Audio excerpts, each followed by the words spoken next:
بسم اللہ الرحمن الرحیم۔ السلام علیکم۔ گھر میں خوشیاں لانے والی سورت جو پڑھے گا ہر طرف سے خوشیاں آنے لگیں گی۔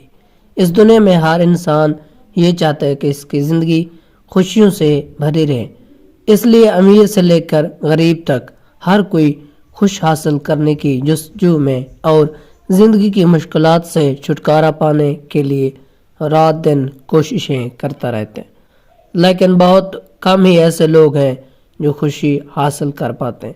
ارشاد باری تعالیٰ ہے، جو شخص نیک عمل کرے، مرد ہو یا عورت، اور وہ ایمان بھی رکھتا ہو تو ہم اسے ضرور پکیزہ زندگی بخشیں گے اور یقیناً ہم انہیں ان کا اجر ضرور بدلے میں دیں گے، انہیں بہترین اعمال کے مطابق جو وہ کیا کرتے تھے۔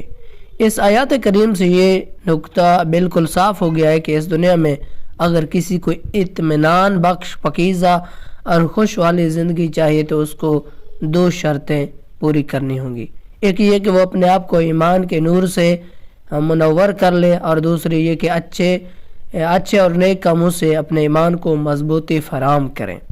ان دو شرطوں کے پورا کرنے سے انسان کو صرف دنیاوی خوشی ہی حاصل نہیں ہوگی بلکہ آخرت کی ہمیشہ اور ہمیشہ رہنے والی، کبھی ختم نہ ہونے والی خوشی بھی نصیب ہوگی۔ تو قرآن کی جو یہ سورہ پڑھے گا سارا دن اسے خوشیاں ہی خوشیاں، خوشخبریاں ملیں گی۔ تو قرآن کی یہ چھوٹی سی سورہ اخلاص ہے، یہ وہ سورت ہے جس کو پڑھنے سے گھروں میں محبت پیدا ہوتی ہے، دلوں میں محبت پیدا ہوتی ہے، گھروں میں خوشیاں آتی ہیں، خوشحالی آتی ہے، رزق آتا ہے، پریشانیاں دور ہوتی ہیں۔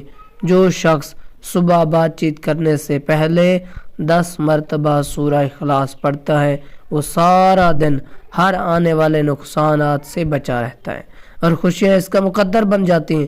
نبی کریم صلی اللہ علیہ وسلم نے فرمایا، اس کام پر توجہ دو جو تم کو فائدہ پہنچائے، اللہ پر بھروسہ کرو، کامل نہ بنو، اور اگر تم کوئی مصیبت آ جائے تم یہ نہ کہ اگر میں نے ایسا کر لیا ہوتا تو نتیجہ کچھ اور ہوتا، بلکہ آدمی کو یہ کہنا چاہیے کہ یہ اللہ کا فیصلہ ہے اور وہی کرتا ہے جو وہ چاہتا ہے۔ یقیناً اللہ تبارک تعالیٰ کی رضا پر ہم راضی ہو جائے تو ہمارے لیے خوشیوں کی دنیا آباد ہو جائے گی اور مایوسیاں ہمیں چھو کر بھی نہ گزریں گی۔